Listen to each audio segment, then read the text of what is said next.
Sekali lagi shalom. Shalom. Saya melihat wajah-wajah yang ceria, wajah-wajah yang bersuka cita. Haleluya.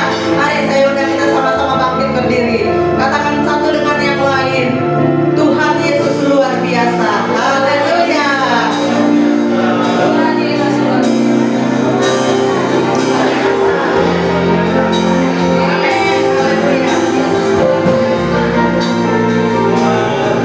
Silakan duduk kembali saudaraku. Haleluya.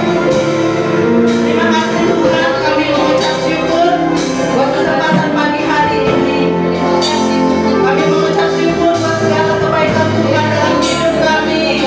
Di sepanjang sepekan ini, Tuhan senantiasa pelihara kami. Hari ini kami mau menyenangkan hati-Mu Tuhan.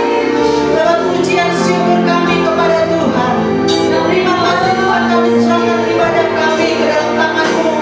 Dari awal tengah hingga sampai pada akhirnya, biarlah nama Tuhan yang kami muliakan. Terima kasih Tuhan. Haleluya. Roma 6 ayat 22. Tetapi sekarang, setelah kamu merdekakan dari dosa, dan setelah kamu menjadi hamba Allah, kamu beroleh buah yang membawa kamu kepada pengudusan, dan sebagai kesudahannya ialah hidup yang kekal. Haleluya.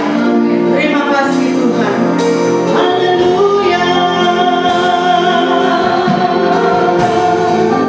Ku bersyukur kepadamu Tuhan. Terima kasih buat kebaikan-Mu. Oh Yesus, hanya Engkau yang layak kami tinggikan.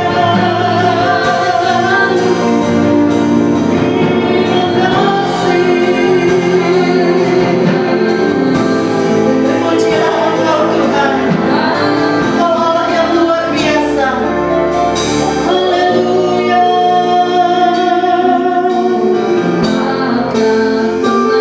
Ku sesali mengiring Yesus sepanjang hidupku, lewati lembah air mata. Ku saksikan kemuliaan-Mu dinyatakan. Berapapun harga yang harus ku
Bapa. Haleluya. Mari kita satu dalam doa syafaat kita pagi hari ini. Bapa kami dalam surga yang kami panggil di dalam nama Yesus Kristus, kami bersyukur atas kebaikan Tuhan, atas kemurahan Tuhan kami boleh ada sebagaimana kami ada di bulan terakhir di tahun 2025 ini. Kami bersyukur atas penyertaan Tuhan, kami bersyukur atas pertolongan-pertolongan Tuhan, kami bersyukur atas pengampunan Tuhan. Terima kasih untuk kasih karunia-Mu atas bangsa kami Indonesia. Terima kasih atas belas kasihan-Mu atas bangsa kami Indonesia. Terima kasih Tuhan atas berkat-Mu, perlindungan-Mu, pemeliharaanmu atas bangsa kami Indonesia. Indonesia diberkati Tuhan, Indonesia memuliakan Tuhan, Indonesia hidup takut akan Tuhan. Terima kasih Tuhan, Engkau yang ambil alih, Engkau yang pegang kendali, Engkau yang berdaulat atas bangsa ini Tuhan. Terima kasih Tuhan, Engkau yang berkuasa atas semua sumber daya yang ada di negeri kami ini Tuhan. Pemerintah bangsa kami juga Engkau yang mengasihi mereka, pemerintahan pusat sampai pemerintahan daerah, Engkau mengasihi. Terima kasih Tuhan, kami berdoa untuk gereja-gereja-Mu yang ada di bangsa kami. Tuhan, pakai gereja-Mu untuk menjadi garam dan terang dunia, untuk menyatakan kasih Tuhan, untuk menyatakan terang Tuhan di tengah-tengah kegelapan dunia ini. Tuhan, hanya Engkaulah juru selamat yang dapat menyelamatkan setiap orang yang percaya. Karena firman-Mu berkata, karena begitu besar kasih Allah akan dunia ini, sehingga setiap orang yang percaya kepadanya tidak binasa, melainkan beroleh hidup yang kekal. Di dalam Yesus ada kedamaian yang sejati, di dalam Yesus ada ketenangan yang sejati, di dalam Yesus ada kesembuhan, ada pertolongan, ada jalan keluar. Terima kasih Tuhan, berkati gereja GBI yang ada di Indonesia maupun yang ada di luar negeri. Sinode GBI Tuhan berkati, gembala-gembala Tuhan berkati, termasuk GBI, gereja-Mu di tempat ini Tuhan, kami serahkan ke dalam tangan kasih-Mu. Ini gereja-Mu Tuhan, Roh-Mu yang berkarya, menghidupkan, membangkitkan gereja-Mu, memulihkan gereja-Mu. Terima kasih hari ini kami beribadah untuk memuliakan Tuhan. Kiranya setiap orang yang datang benar-benar dengan hati yang penuh kerinduan, rasa haus, lapar akan Tuhan, berjumpa pribadi dengan Tuhan, mendengarkan, menerima firman Tuhan dengan sungguh-sungguh. Kami izinkan Tuhan yang berbicara melalui hamba-Mu di tengah-tengah kami umat-Mu hari ini. Terima kasih karena firman-Mu ya dan amin. Firman-Mu yang menyembuhkan, firman-Mu yang mengubahkan setiap kehidupan kami Tuhan. Terima kasih Tuhan, Kau hadir di tengah-tengah kami, Kau melawat menjamah setiap kami semua. Kami diubahkan, kami dibaharui, kami dipulihkan. Terima kasih Tuhan. Lalu sebentar kami akan memberikan persembahan syukur kami kepada Tuhan, karena kami sudah terlebih dahulu diberkati Tuhan. Semuanya untuk kemuliaan dan hormat nama-Mu. Terima kasih Tuhan, kami akan memberi dengan penuh sukacita di dalam nama Tuhan Yesus Kristus, Tuhan dan Juru Selamat kekasih jiwa kami. Haleluya. Amin. Memberikan korban persembahan. Haleluya. Aku diberkati.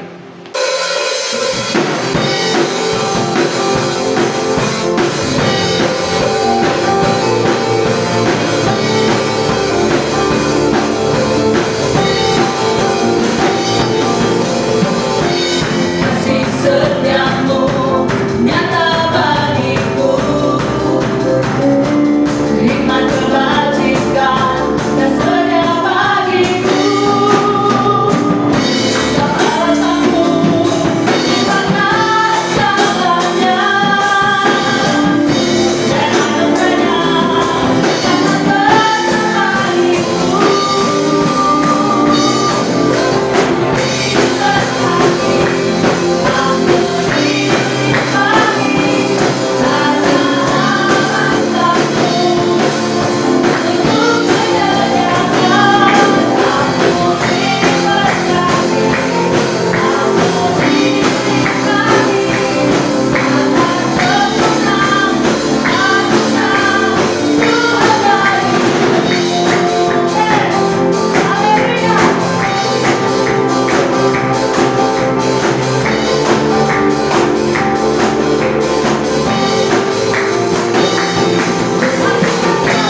pengumuman dalam minggu ke depan.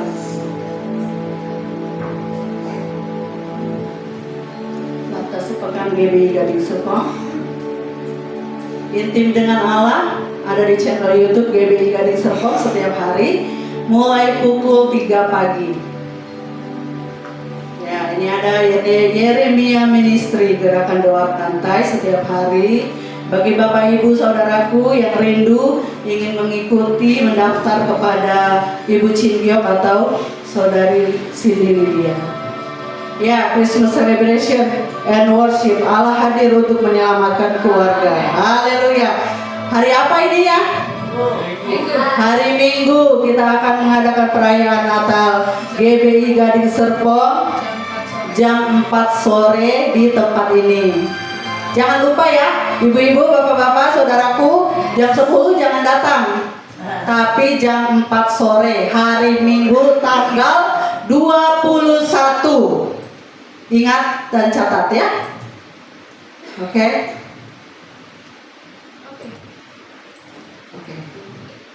Kita akan mendengarkan firman Tuhan siang hari ini. Mari kita persiapkan hati kita untuk mendengarkan kebenaran firman Tuhan. Haleluya. Terima kasih Tuhan. Kami mengucap syukur buat segala perbuatan-Mu dalam kehidupan kami. Terima kasih buat segala pengorbanan-Mu Tuhan di atas kayu salib yang telah menyelamatkan hidup kami. Salib-Mu yang mengubahkan kami Tuhan. Salib-Mu sungguh luar biasa yang memulihkan keadaan kami. Terima kasih Tuhan. Kiranya kasih setia-Mu selalu nyata dalam kehidupan kami. Terima kasih Yesus. Haleluya.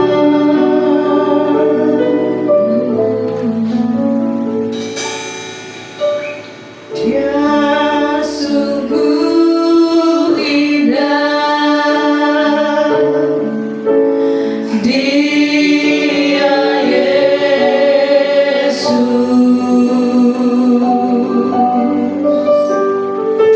Dia ajaib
Pagi siang hari ini untuk kesukaan Tuhan.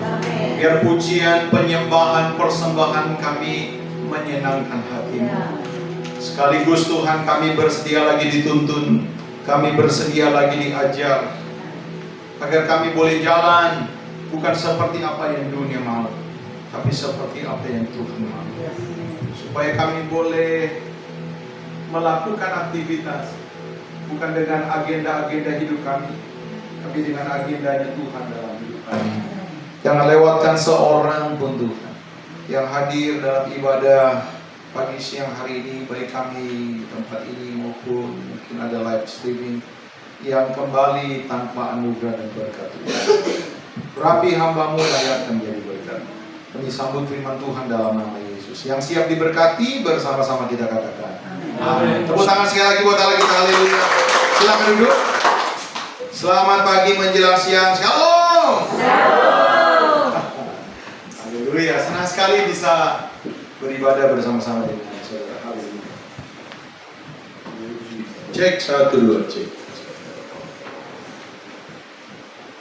Ya saudara-saudara, gereja Protestan biasanya di dalam minggu-minggu menjelang Paskah itu disebut minggu-minggu Advent. Ya saudara, jadi khotbah-khotbahnya yang berkisar tentang persiapan tentang Natal. Di Petamburan juga begitu. Jadi di Petamburan itu khotbah-khotbah minggunya semuanya tentang Natal. Hari ini saya akan bawakan satu tema yang saya beri judul dengan The Chosen One, orang yang terpilih. Orang yang terpilih. Maria adalah orang yang terpilih. Saudara-saudara, ya kita lihat. Coba bersama-sama di dalam Lukas pasal yang pertama, tolong bantu operator ya.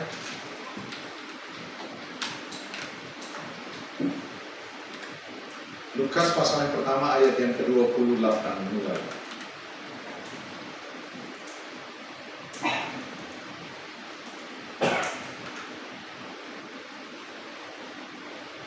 Ketika malaikat itu masuk ke rumah Maria, ia berkata, "Salam hai engkau yang dikaruniai, Tuhan menyertai engkau."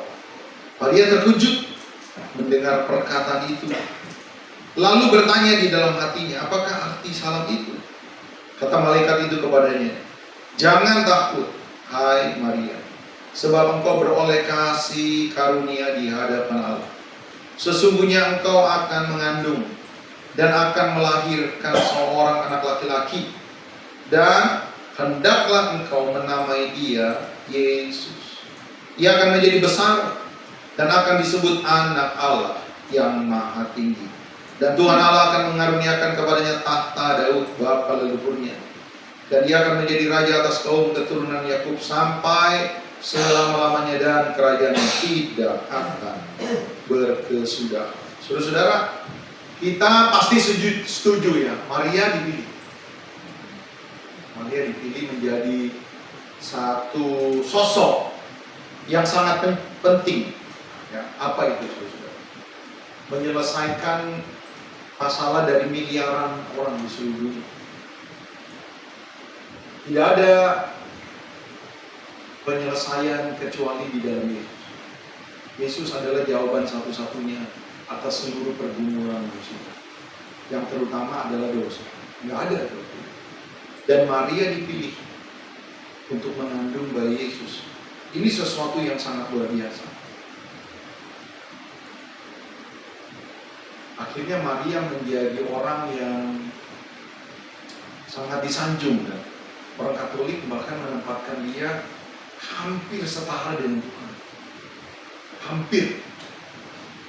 Baru ada penyesuaian kemarin, Pastor Leo dan Paus Leo dan Paus yang lain, ya kan? Terus aku ngikutin beritanya bahwa dia itu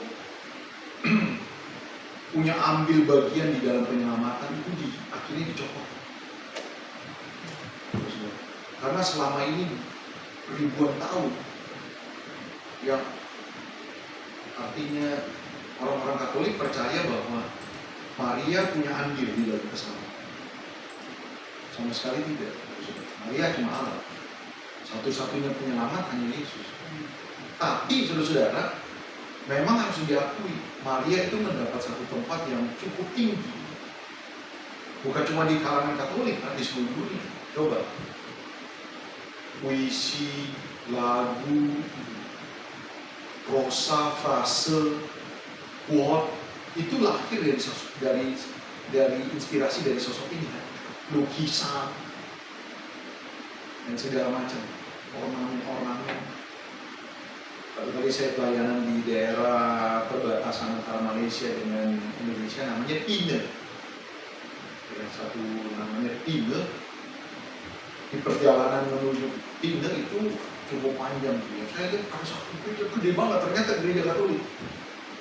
Sudah tahu nggak nama gereja? Gereja Maria Tanpa Dosa. Maria Tanpa Dosa. Nama gerejanya Gereja Maria Tanpa Dosa. Gede banget. Bahkan saudara-saudara, Maria itu menjadi sosok yang penting di dalam doa-doa orang-orang Katolik. Coba kalau doa pasti ada salam Maria.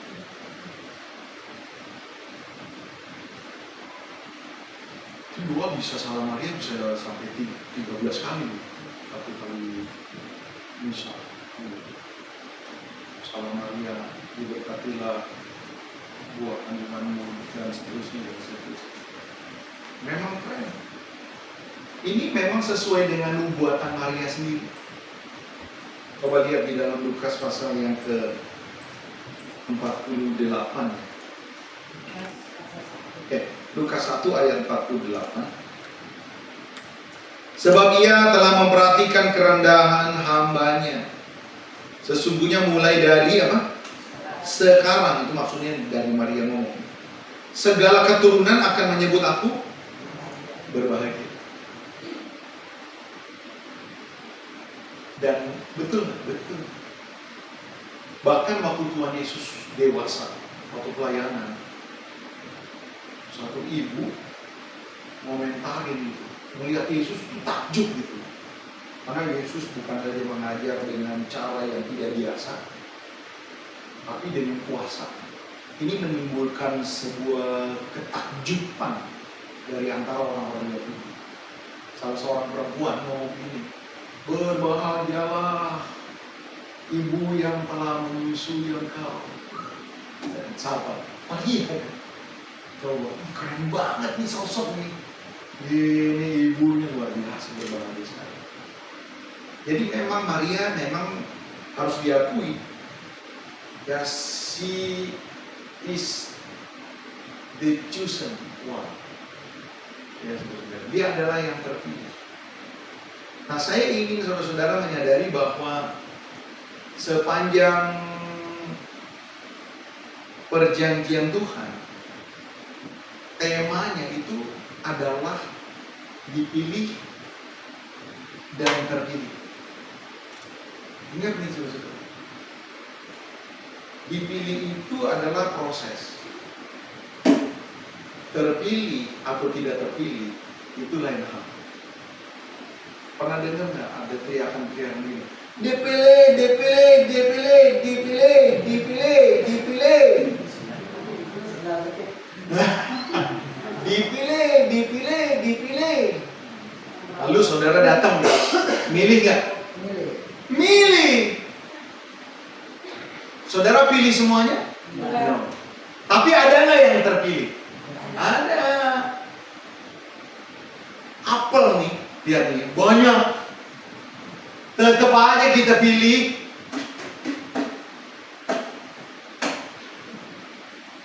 Tapi selalu ada yang terpilih. Saudara-saudara, kaos, walaupun sama motifnya, sama bahannya, tetap aja saudara-saudara sama motifnya, kita pilih. Minimal ukurannya pas. Ini adalah tema yang mirip mulai dari Kejadian sampai Wahyu. Ingat nih saudara-saudara, dipilih, setelah itu terpilih atau tidak terpilih.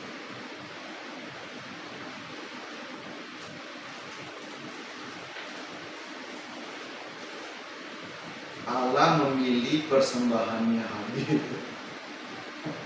Persembahannya Kain tidak dipilih. Udah dipilih saudara. Coba, bahkan dari manusia yang awal-awal nih, udah ada yang kayak begitu. Allah memilih Yakub dan meninggalkan Esau. Padahal Esau yang seharusnya. Dia kan sulung. Tapi ternyata akhirnya Allah memilih Yakub. Kalau saudara perhatikan di dalam Keluaran pasal 17, tolong bantu. Keluaran 17 ayat yang ke-8.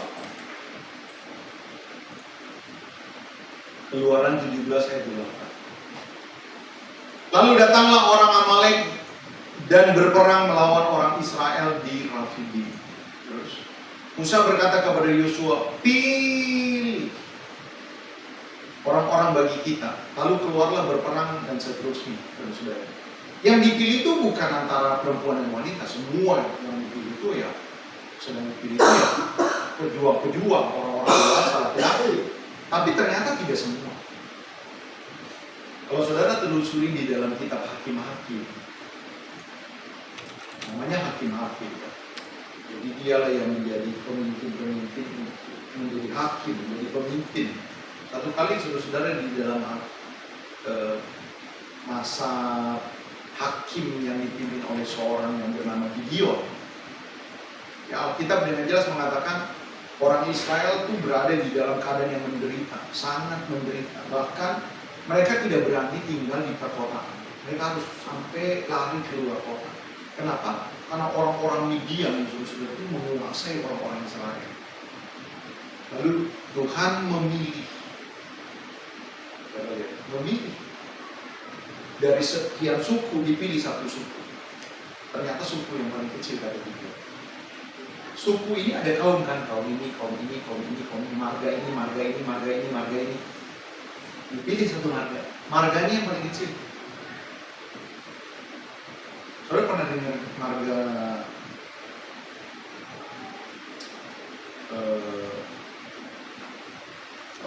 misalnya Manado ya, misalnya Wenas, Ratulangi, terus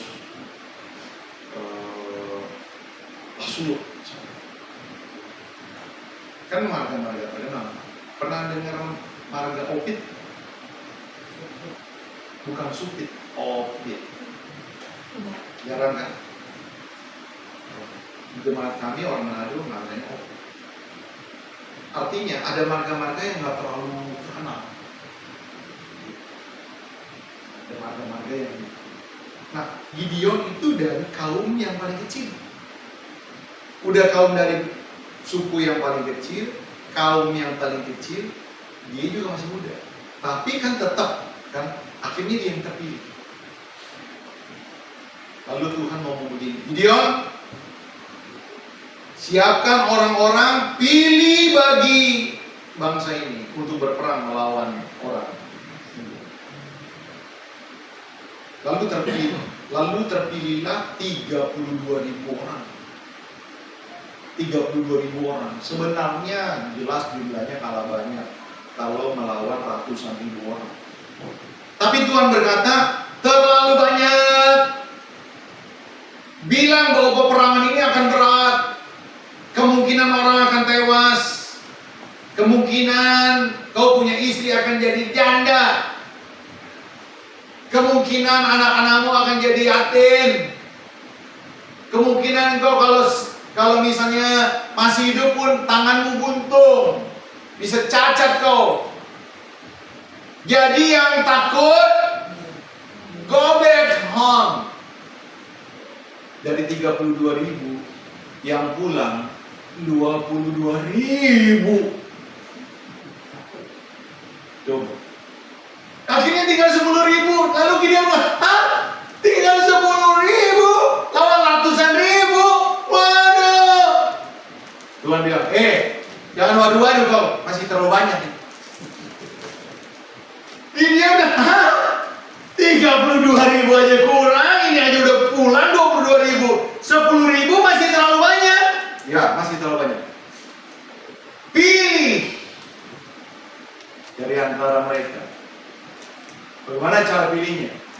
Kau ajak jalan-jalan dulu di badan gurun sampai haus. Kau mampir ke oase itu. Perapatan Gading Serpong itu ada oase. Jadi saudara-saudara di bawah.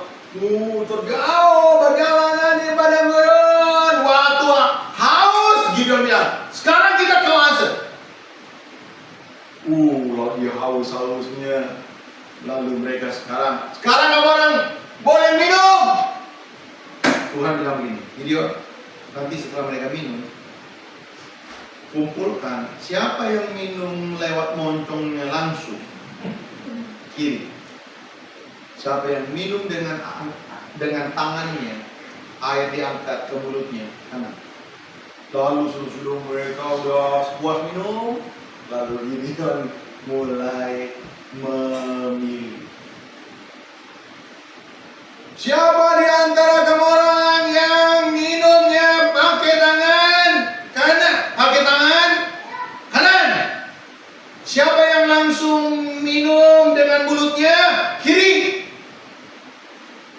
Yang minum langsung dengan mulutnya 9.700. Coba Pak Epi, tinggal 300. Cepet, nope, tinggal satu. Tinggal 300 Pak. Jadi ternyata dari dulu Pak, lihat ya, sepanjang perjalanan sejarah suci, saudara, selalu ada yang begitu. Sekarang perjanjian lama, perjanjian baru. Saudara boleh lihat di dalam Matius 22 ayat 1 sampai 14. Matius 22 ayat 1 sampai 14.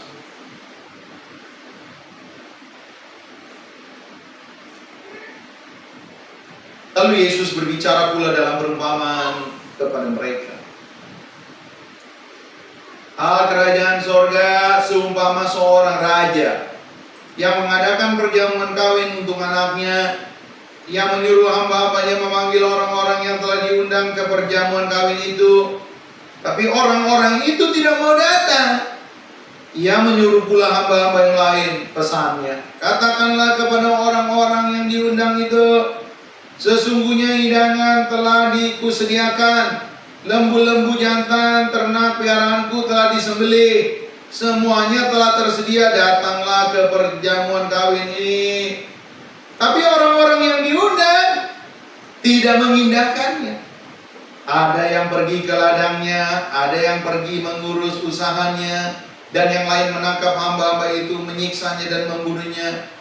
Maka murkalah raja itu lalu menyuruh pasukannya ke sana untuk membinasakan pembunuh-pembunuh itu dan membakar kota mereka. Sesudah itu ia berkata kepada hamba-hambanya, perjamuan kawin telah tersedia, tetapi orang-orang yang diundang tadi tidak layak untuk itu. Sebab itu pergi ke persimpangan-persimpangan jalan dan undanglah setiap orang yang kamu jumpai di sana ke perjamuan kawin itu. Maka pergilah hamba-hamba itu dan mereka mengumpulkan semua orang yang dijumpai di jalan-jalan, orang-orang jahat, orang-orang baik, sehingga penuhlah ruangan perjamuan kawin itu dengan tamu. Ketika raja itu masuk untuk bertemu dengan tamu-tamu itu, ia melihat seorang yang tidak berpakaian pesta. Ia berkata kepadanya, hai saudara, bagaimana engkau masuk kemari dengan tidak mengenakan pakaian pesta? Tetapi orang itu diam saja. Lalu kata raja itu kepada hamba-hambanya, ikat kaki dan tangan, campakkanlah orang itu ke dalam kegelapan yang paling gelap. Di sanalah akan terdapat ratap dan kerta gigi. Sebab banyak yang dipanggil, tetapi apa? Sedikit yang terpilih. Banyak yang dipilih untuk diundang, tapi sedikit yang terpilih. Jadi saudara-saudara, bagaimana saudara-saudara di antara yang dipilih lalu terpilih? Sederhana Bapak Ibu. Apa itu kuncinya? Berkenan di hati yang milih. Berkenan di hati yang milih.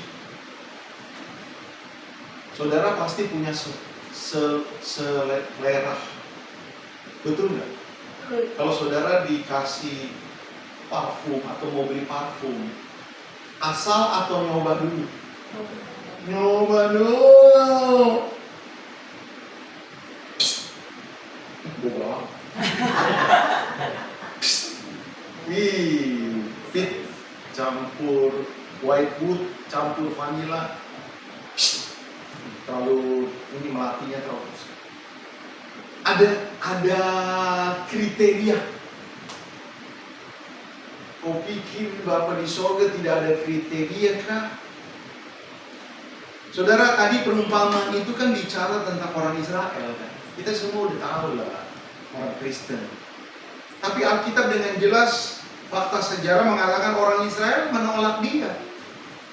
Bahkan sampai sekarang kan, hampir mungkin 90% orang Israel menolak Yesus yang telah datang 2000 tahun yang lalu.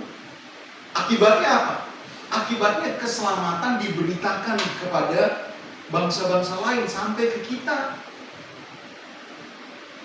Tapi setelah kita akhirnya ngumpul, lihat nih saudara-saudara.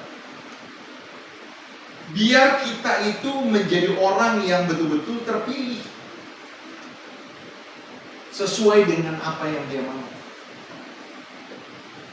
Jadi hari ini saya coba akan ajak saudara-saudara bagaimana membuat kita ini di antara begitu banyak, lalu kita lah yang terpilih. Kita menjadi yang dikenan oleh Tuhan. Masuk di dalam ruangan-ruangan di mana hanya Tuhanlah yang ada di dalam ruangan itu. Saya pernah kasih ilustrasi atau belum, saya lupa di sini.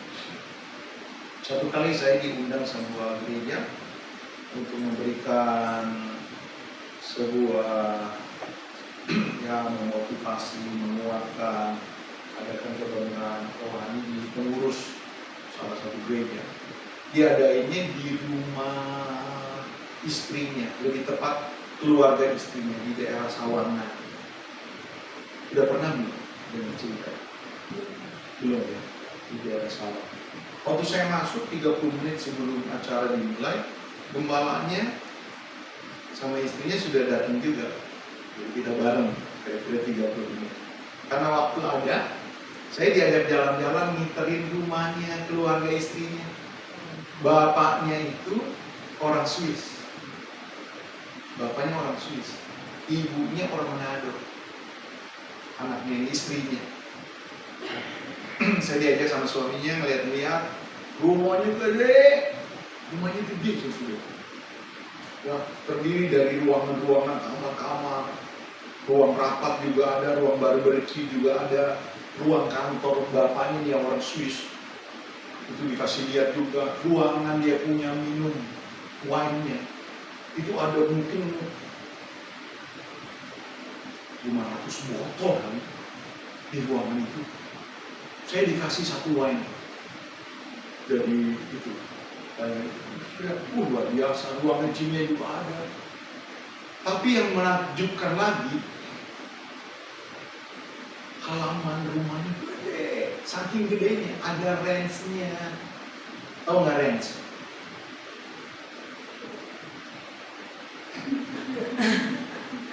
Range itu ada tempat untuk latihan kuda. Kuda ini bukan kuda Sumba. Kudanya itu tinggi badannya ini segini kayak. Dia punya badan. Jadi bayangin kalau badannya begini, kita naiknya di sini berarti kan. Jadi mesti agak susah gimana. Ya, di samping rumahnya itu ya ada kurang lebih 11 kuda. Ngobrol-ngobrol dengan yang punya ngomong sama kuda. Ngobrol sama ini gembalanya. Dia cerita, satu kuda sebulannya untuk piara itu 5 juta kurang lebih. Satu kuda. Anjing aja bisa 1,5 sebulan. Anjing saya itu saudara-saudara. Mending kotorannya emas. Udah banget, mandiin, bersihin kotorannya, pipisnya. Gede banget sebenarnya tau. Ada anjing gonggong kaget-kaget tuh anjing satu kan gede banget suaranya. Itu kadang-kadang kita bisa pokok jantung itu tuh. Tiba-tiba gonggong itu kaget. Maco. Namanya maco.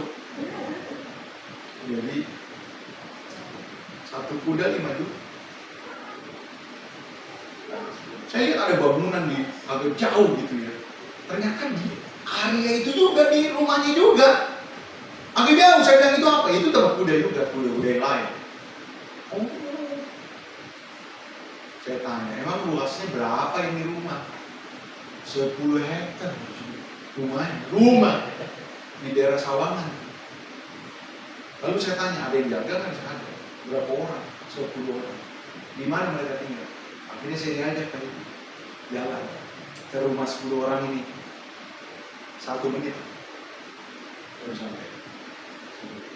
Oh di sini, jadi rumah-rumah pembantu. Saudara-saudara dengar nih, itu pembantu ada di area yang sama.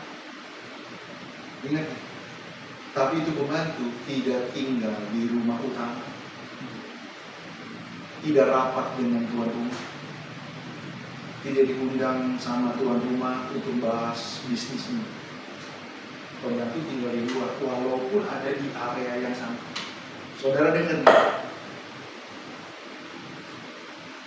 1 Korintus 3 bilang begini, kita ini bisa selamat, tapi ada orang yang selamat seperti dari dalam api. Orang yang seperti apa?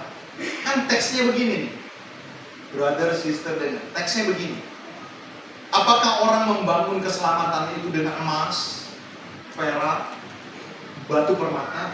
Level yang kedua nih, kayu, rumput kering atau jerami, kan? Lihat. Ini level yang kedua, kayu, rumput kering atau jerami. Sekali kelak pekerjaan mereka akan diuji oleh api itu, dan masing-masing orang akan diuji. Apakah pekerjaan mereka terbakar atau tidak? Kalau pekerjaan mereka tidak terbakar, mereka akan mendapatkan upah. Kalau pekerjaan mereka terbakar, lihat ya, mereka tidak akan mendapatkan upah. Mereka sendiri akan diselamatkan, tapi selamat seperti dari dalam api. Jadi artinya saudara-saudara, kita boleh sama-sama percaya kepada Kristus. Tapi siapa yang terpilih satu meja dengan Tuhan? Siapa yang terpilih satu meja untuk rapat, untuk memerintah dalam kerajaan 1000 tahun, langit dan bumi baru? Tidak semua orang. Saudara bikin usaha, bikin perusahaan, cari pegawai, saudara nilai atau enggak? Saudara nilai siapa yang berhak untuk posisi ini, untuk posisi ini. Saudara sembarangan enggak untuk masukin jadi pegawai saudara? Enggak sembarangan. Jadi ingat nih, saya kasih tahu saudara-saudara, kita sama-sama di dalam satu rombongan pelayanan, satu rombongan umat Tuhan. Tapi apakah kita terpilih sesuai dengan apa yang Tuhan mau? Untuk satu meja, satu sebidang, untuk memerintah bersama-sama dengan Tuhan dalam posisi tertentu? Belum tentu. Udah kelihatan kan? Gak usah nunggu nanti di sorga. Gaya kita ini udah kelihatan. Bisa dicek nggak? Bisa. Kenapa tidak bisa? Jadi bagaimana kita dipilih dan terpilih? Yang pertama jelas kasih karunia. Jadi kita menjadi orang-orang yang dipilih Tuhan, kasih karunia lah. Coba lihat bersama-sama 1 Korintus 1 ayat 26, 27. 1 Korintus 1 ayat 26. Nih, saudara lihat. Ingat saja saudara-saudara bagaimana keadaan kamu ketika kamu dipanggil. Menurut ukuran manusia tidak banyak orang yang bijak, tidak banyak orang yang berpengaruh. Tahu nggak, tidak banyak orang bijak. Mutusin ini keliru, milih orang keliru, waktunya keliru, nggak bijak. Jadi lebih banyak blundernya. Jadi kurang bijak. Tidak banyak orang yang berpengaruh. Tahu nggak orang berpengaruh? Di mana dia ada sesuatu yang terjadi. Orang akhirnya belum bisa berubah karena terpengaruh. Tapi waktu dipanggil nggak ada, ngomong orang nggak dengar. Saudara, ada juga orang berubah. Tidak banyak orang terpandang. Atau orang terpandang nggak? Dihormati gitu, pendapatnya didengar, masuk di dalam posisi-posisi tertentu. Ini awal-awal. Tapi lihat nih, tetapi apa yang bodoh bagi dunia dipilih Allah. Jadi hal yang pertama, saudara-saudara, bagaimana kita terpilih ya? Saya percaya itu karena kasih karunia. Benar lah, saudara-saudara.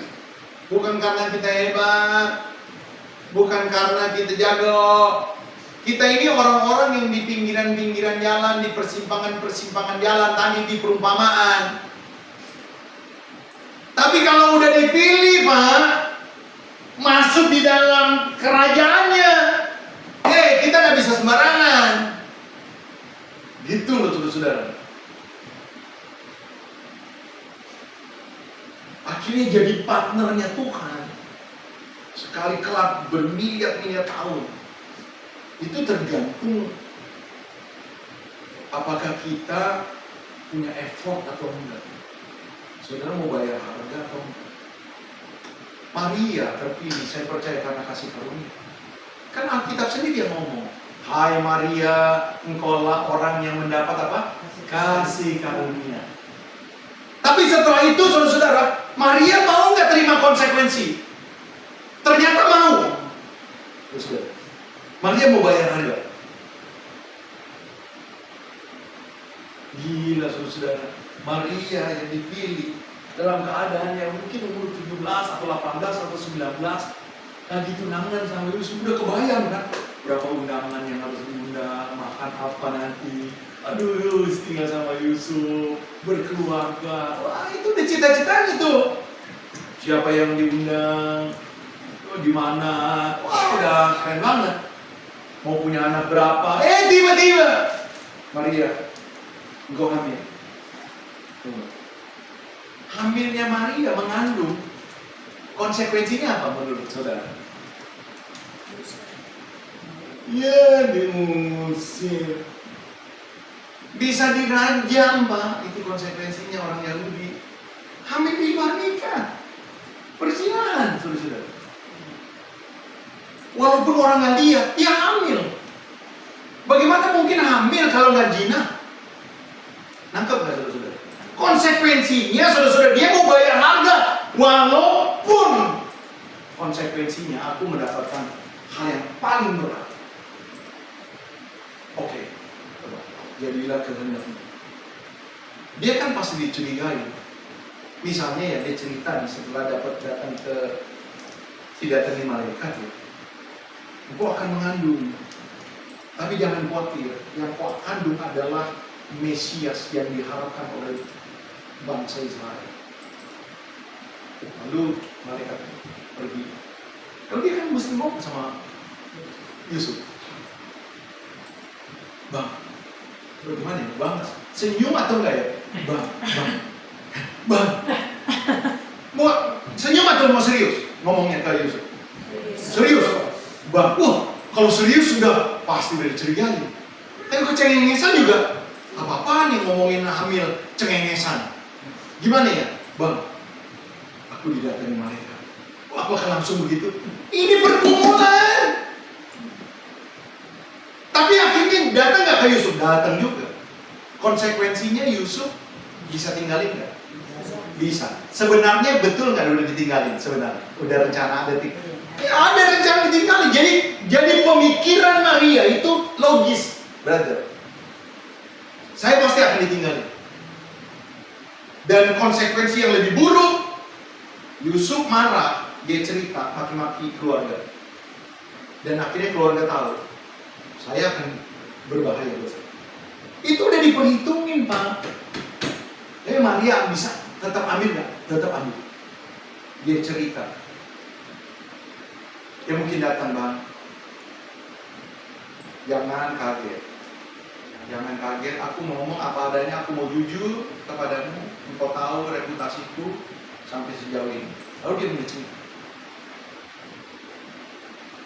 Jarang orang khotbahin Yusuf.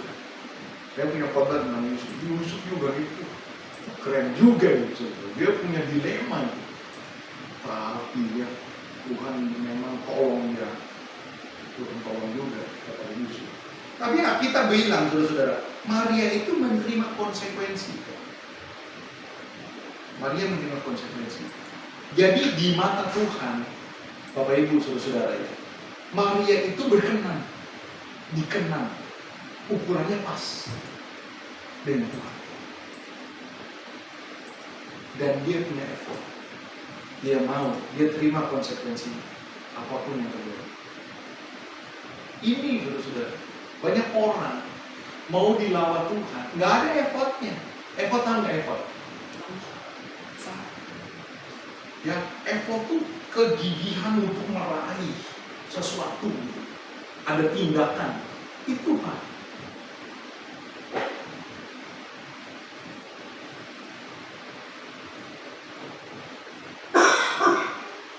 Satu kali saudara, Herodes kaget setengah mati. Kaget setengah mati karena Alkitab bilang terkejutlah. Bahkan bukan cuma Herodes, seluruh Yerusalem. Terkejut gimana terkejut? Gitu. Terkejut. Terkejut kenapa? Karena ada orang yang disebut dengan wise man. Wise man itu banyak, saudara. Wise man itu bicara tentang para rohaniawan. Beberapa penafsir mengatakan raja-raja, nah, petinggi-petinggi bangsawan datang. Ternyata datangnya saudara-saudara bukan 3 orang, rombongan. Yang pikir orang Majus 3 orang doang, saudara-saudara. Ini saya kasih bocoran ya, saudara-saudara. Penafsir itu ada 2. Orang Majus ini dari Irak, dari Babil. Itu berarti 1000 kilo dari Yerusalem.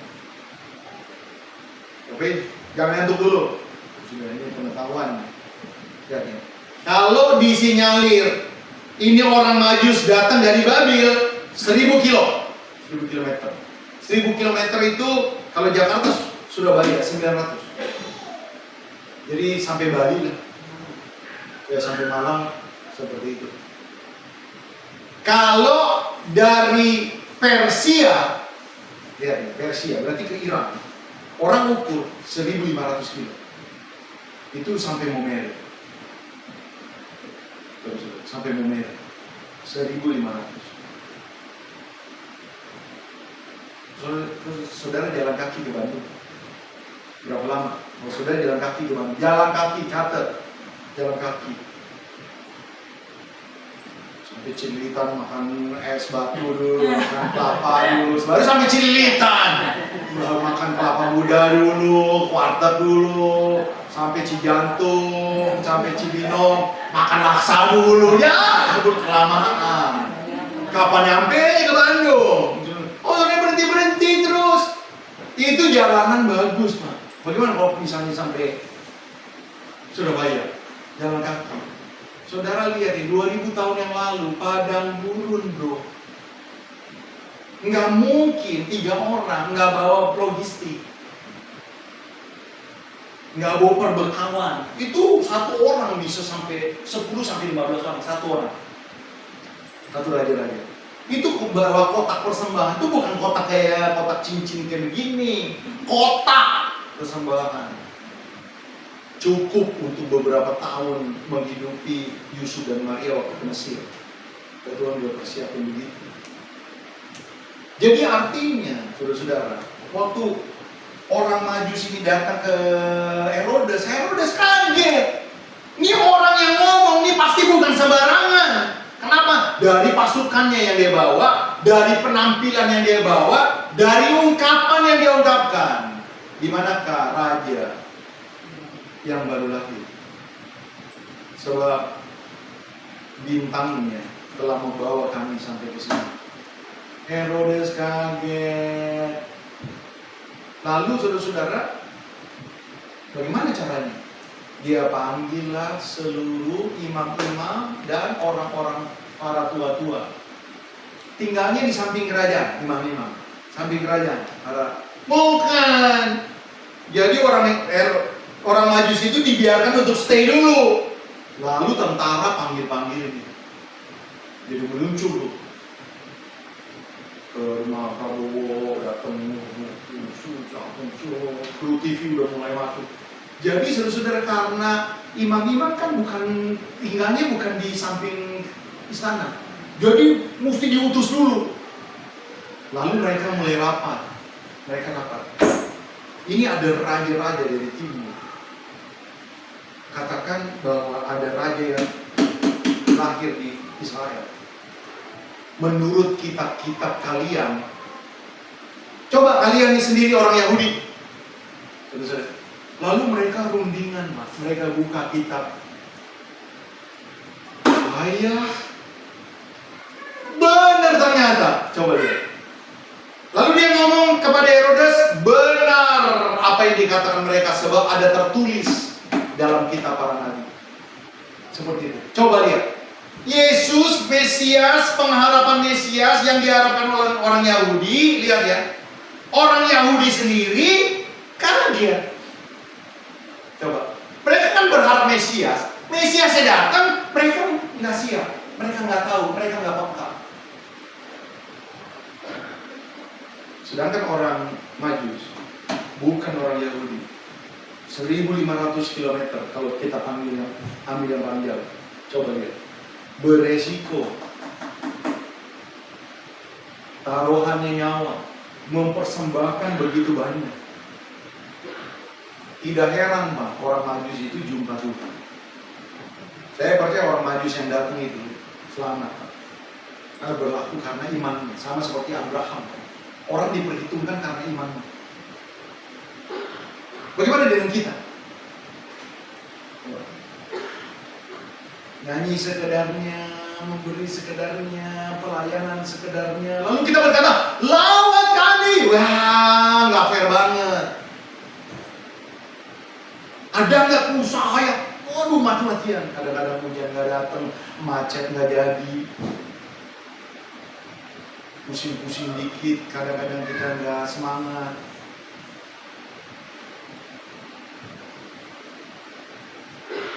Itu Bapak Ibu, bagaimana kita mau dipilih Tuhan? Kalau kita punya effort biasa-biasa saja, lakukan firman Tuhan setengah, kita tidak taat. Lakukan ini, yang ini enggak. Lakukan setengah. Makanya saudara-saudara, ketika kita berjumpa dengan Tuhan, jangan sampai kita akhirnya masuk golongan kiri kanan. Lalu dia berkata yang sebelah kanan, sabar selambutku yang baik, ngana hebat. Masuk dalam ruangan-ruangan. Sebab ketika aku lapar, kamu kasih aku makan. Ketika aku haus, kamu kasih aku minum. Ketika aku telanjang, kamu kasih aku pakaian. Ketika aku orang asing, kamu buka rumahmu untuk aku singgah. Aku di penjara, aku sakit, kamu melindungi aku. Kaget nggak mereka? Kaget sebenarnya. Karena mereka nggak pernah lihat Yesus sakit. Ini kita nggak pernah bersyukur Yesus nggak pernah sakit. Tapi Yesus kan tahu kan? Yesus buka rahasianya. Sebab sesungguhnya apa saja yang kau lakukan untuk sesamamu, untuk orang yang paling hina, kau melakukan itu. Kita begitu kan? Atau kita orang pelit banget. Ada waktu untuk nasihatin orang, nggak ada waktu untuk nguatin orang. Hari-hari ini begitu banyak orang yang terikat, orang yang hidup di dalam dosa. Makanya saudara-saudara, ketika Tuhan Yesus berkata, "Enyah dari hadapan," kan dipilih, satu ada dua, yang satu tidak terpilih, satu terpilih. Bagaimana tidak terpilih? Jadilah satu orang yang menurut pemandangan Tuhan dia berkenan. Kita bukan orang yang hebat, kita bukan orang yang sempurna, tapi paling tidak ada nggak tanda-tanda effort, kerinduan, mau berani bayar harga, taat kepada Tuhan. Kita lakukan. Ini saudara. Jadilah the chosen one. Ketika saudara dipilih oleh Allah. Tuhan Yesus memberkati kita bagi tangan buat Allah. Haleluya. Mari kita datang kepada Tuhan.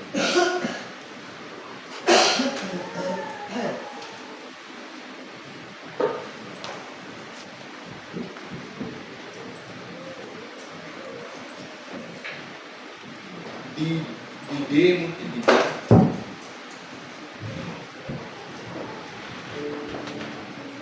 Ku tetap cinta,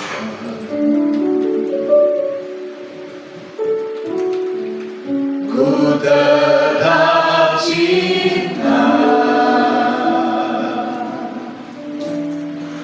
walau badai datang bergetar, ku tetap cinta,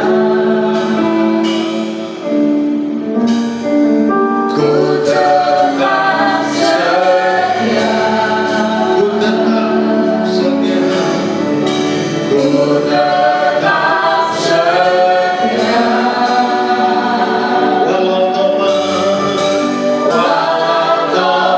datang bergetar, ku tetap setia. Mari kita bangkitkan diri. Terlalu banyak yang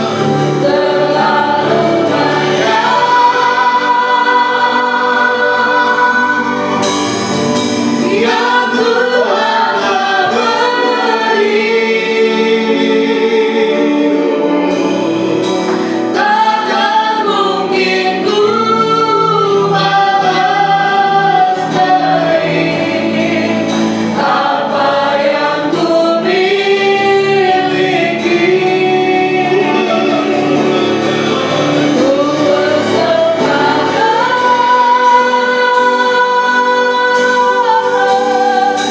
seluruh hidupku, biar ku tetap cinta dan ku tetap setia untuk selama-lamanya. Ku tetap cinta, ku tetap cinta, walau badai datang menerpa, ku tetap cinta, tetap setia, ku tetap setia, ku tetap setia, walau topan datang menerpa, ku tetap setia.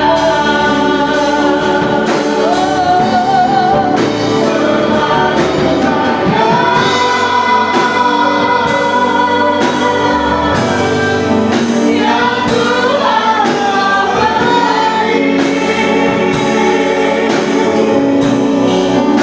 takkan mungkin ku balas dari apa yang ku miliki.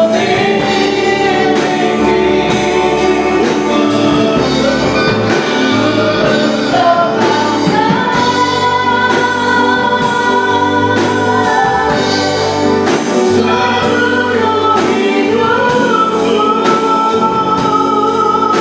hidupku, biar ku tetap cinta dan ku tetap setia untuk selama-lamanya.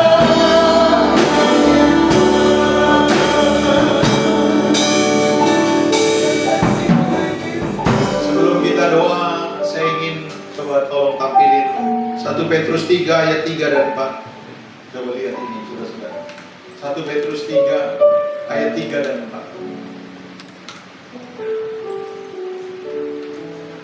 Perhiasanmu janganlah secara lahiriah, yaitu dengan mengepang-epang rambut, memakai perhiasan emas, dengan mengenakan pakaian yang indah-indah, parfum yang indah-indah, lalu make up dan sebagainya.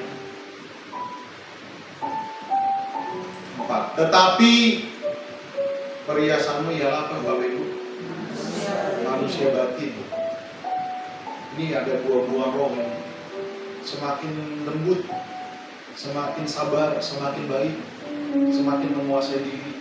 Itu yang bikin saudara cantik di mata Tuhan. Kita ini kan mempelai wanita. Satu kali kita akan jumpa Tuhan dalam kiasan sebuah pesta kawin anak domba. Saudara mempelai wanita, saudara cantik nggak? Bukan soal baju yang kita pakai, tapi perhiasan yang tidak terlihat, manusia batin. Kita menjadi orang yang taat enggak? Gitu loh. Cara banyak, sudah ajaran banyak. Tapi mau ngikut ajaran Tuhan atau enggak? Jangan belajar di TikTok, Bapak Ibu.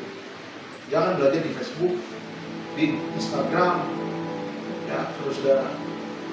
Baptisan banyak. Ya kita ngikutin teladan Yesus saja. Kita nggak perlu menghakimi cara percik, cara silakan. Tapi kita mau ngikutin cara Tuhan aja. Gitu. Ada beberapa ajaran-ajaran sekarang udah nggak mau perpuluhan, udah nggak mau perpuluhan. Gimana mereka belajar? Di TikTok. Padahal saudara-saudara ini saya agak mengganjel kalau nggak ngomong ini. Coba saudara buka Matius 22 ayat 17 sampai 21. Matius 22 ayat 17 sampai 21. Lihat ya. Katakanlah kepada kami pendapatmu, apakah diperbolehkan membayar pajak kepada kaisar atau tidak? Tapi Yesus mengetahui kejahatan hati mereka, lalu berkata, mengapa kamu mencobai aku, orang munafik? Tunjukkanlah kepadaku mata uang untuk pajak itu. Mereka membawa 1 dinar kepadanya. Maka ia bertanya kepada mereka, gambar dan tulisan siapa ini? Terus jawab mereka, gambar dan tulisan kaisar. Lalu kata Yesus kepada mereka, berikan kepada kaisar apa yang wajib kamu berikan kepada kaisar, dan kepada Allah, lihat, apa yang wajib kamu berikan kepada Allah.